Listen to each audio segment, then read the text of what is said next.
हमारे किसानों के जो इशू हैं, चारों सूबों की जो गवर्नमेंट नई बनी है और प्राइम मिनिस्टर साहब जो अभी इलेक्शन जीत के आए हैं, बने हैं शहबाज शरीफ साहब, उन सबको हम मुबारकबाद पेश करते हैं और चारों सूबाई हुकूमत और प्राइम मिनिस्टर से अपील करते हैं कि इस वक्त जो मुल्क के हालात हैं और इस मुल्क के हालात को माशी तौर से जो अगर आप बाहर निकालना चाहते हैं और जरा मुबादला कमाना चाहते हैं और पाकिस्तान में डॉलर लाना चाहते हैं, तो आपके पास एक ही हल है कि आप ज़राअत पे इमरजेंसी डिक्लेयर कर दें। अगर आपने ज़राअत पे इमरजेंसी डिक्लेयर ना की, ज़राअत को प्रमोट ना किया, तो आप जितनी भी कोशिशें कर लें कि आप डॉलर ला सकते हैं, बाहर से जरा मुबादला ला सकते हैं, वो इसलिए नहीं ला सकते कि यूनिट तो 60 से 70 रुपए है। वो फैक्ट्री मालकान 60-70 रुपए का यूनिट लगा के कैसे दुनिया में कंपटीशन करके आपको बाहर से पैसा लाके दे सकता है। अगर सिर्फ पाकिस्तान को, ज़राअत को, चारों सूबाई गवर्नमेंट और फेडरल गवर्नमेंट हमारे किसानों के साथ बैठे, हम उनको बताते हैं कि ये हमारी ये फसल है जो बाहर जा सकती है, जिससे डॉलर आ सकता है, उसके लिए हमें ये चीज की जरूरत है। अगर गवर्नमेंट ये हमें प्रोवाइड कर दे, इस टाइम सबसे जो मेन इशू है हमारा, वो है हमारा बिजली के यूनिट का इशू। जो इस टाइम 60 से 70 रुपए यूनिट जो है, हम वो चला के किसान अपनी जो काश्त है वो नहीं कर सकता। अभी आपके सामने है कि पिछले साल गंदम का रेट 4000 था, खाद का रेट जो है था वो 3400-3500 रुपए था, डीएपी सस्ती थी, बिजली का यूनिट सस्ता था। आज वही खाद हमने यूरिया जो 6000 में ली, डीएपी जो 14 से 15000 में ली, और बाकी जो चीजें तो, और वो भी लाइनों में लग के हमारे यहां, और नहरी निजाम का जो सिस्टम है वो बिल्कुल तबाह हो गया है। मैंने अभी इस्लामाबाद में आया हूं तो लोग एक ही डिमांड कर रहे हैं कि चारों सूबों में, वो कहते हैं मिनिस्ट्री इरिगेशन मिल जाए क्योंकि सबसे ज्यादा करप्शन उसमें है। तो मैं गवर्नमेंट से अपील करता हूं कि अगर आपने पाकिस्तान को तरक्की पे ले जाना है तो अभी खासकर गंदम का रेट है वो 4000 रुपए में मेरी कास्ट ही नहीं पूरी हो सकती। इतनी महंगी बिजली, इतनी महंगी खाद, पानी का निजाम नहीं था, तो वो मेरी कास्ट ही 4500 रुपए आ रही है। और गवर्नमेंट ने अभी ये भी नहीं डिसाइड किया कि वो हमसे गंदम खरीदेगा कितनी। अभी उन्होंने 4000 का नोटिफिकेशन किया है, लेकिन ये भी फैसला नहीं हुआ कि गंदम खरीदी कितनी जाएगी। मैं गवर्नमेंट से अपील करता हूं कि अगर आपने किसान को इतना सताया, गंदम हमारी रुल गई, तो अगले साल लोग गंदम काश्त नहीं करेंगे, उसकी जगह पे कोई और फसल काश्त कर लेंगे। मैं गवर्नमेंट से अपील करता हूं, मुझे पता है कि गंदम अगर आप महंगी खरीदेंगे तो गरीब आटा कैसे खरीदेगा, वो मुश्किलात का हमें पता है। और आपको पता है कि 70% जो ज़राअत किसान है हमारा, वो गंदम तो काश्त करता है, लेकिन वो अपने पास उसको स्टोर नहीं कर सकता। वो बेच के अपने साल का, वो अपना बच्चों का गुजारा, पेट पालने के लिए और चीजें, स्कूल की फीसें उसमें वो लगा देता है, और उसने भी आखिर पे जाके गंदम खरीदनी होती है। तो हम नहीं चाहते कि गंदम महंगी हो, आटा महंगा हो। लेकिन जिस तरह मरियम बीबी ने, जो सीएम पंजाब हैं, उन्होंने 44 अरब रुपए का आटे का पैकेज रमजान में दिया, हम उस पैकेज के खिलाफ नहीं है, लेकिन क्या वो पैकेज गरीबों को मिला? हमारी ब्यूरोक्रेसी का ये सिस्टम है कि हम खाद लेने जाते हैं, डीलर के साथ एसी मिला हुआ है, डिप्टी कमिश्नर मिला हुआ है। क्या आपने जो 44 अरब रुपए का पैकेज है, ये 44 अरब रुपए मुझे सोलर की मद में आप दे देते तो हम 44 अरब रुपए का सोलर लगाते,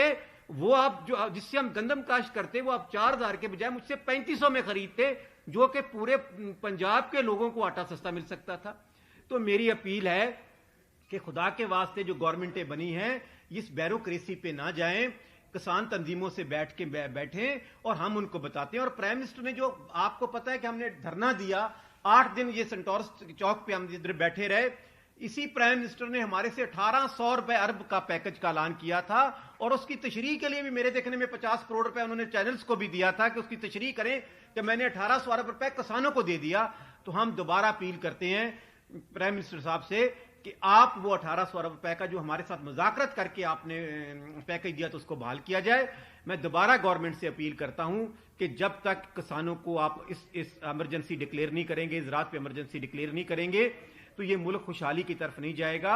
हम किसान हमेशा से, आपको पता है कि 70% जो फौज में बेटे किसानों के हैं, शहीद होके आते हैं तो हमारे गांव में आते हैं, हमारे बेटे भी हमारे शहीद हो रहे हैं। फूड एंड सिक्योरिटी को चला भी किसान रहा है, और किसान शहादतें भी उनके बेटों की हो रही हैं, और ज़राअत में भी वो तबाह बर्बाद हो रहा है। तो تو میں گورنمنٹ سے اپیل کرتا ہوں کہ آپ نے ابھی تک کوئی پالیسی واضح نہیں کی کسانوں کے لیے، نہ پنجاب گورنمنٹ نے کی، نہ سندھ گورنمنٹ نے کی، نہ کے پی گورنمنٹ نے کی، نہ بلوچستان اور نہ فیڈرل گورنمنٹ نے کی. تو میں گورنمنٹ سے اپیل کرتا ہوں کہ ہم اپنے پاکستان کے حالات کو خراب نہیں کرنا چاہتے. ہم تو کسان ہمیشہ اپنے ملک کے لیے قربانیاں دی ہیں، لیکن عید کے بعد اگر ہمارے مسائل گورنمنٹوں نے حل نہ کیے تو پر امن احتجاج کریں گے. خفن پوش احتجاج ہوگا، سب سے پہلے ڈویژن پہ کریں گے، اور اگر ڈویژن کے دوران، احتجاج کے دوران گورنمنٹ نے ہمارے ساتھ مذاکرات نہ کیے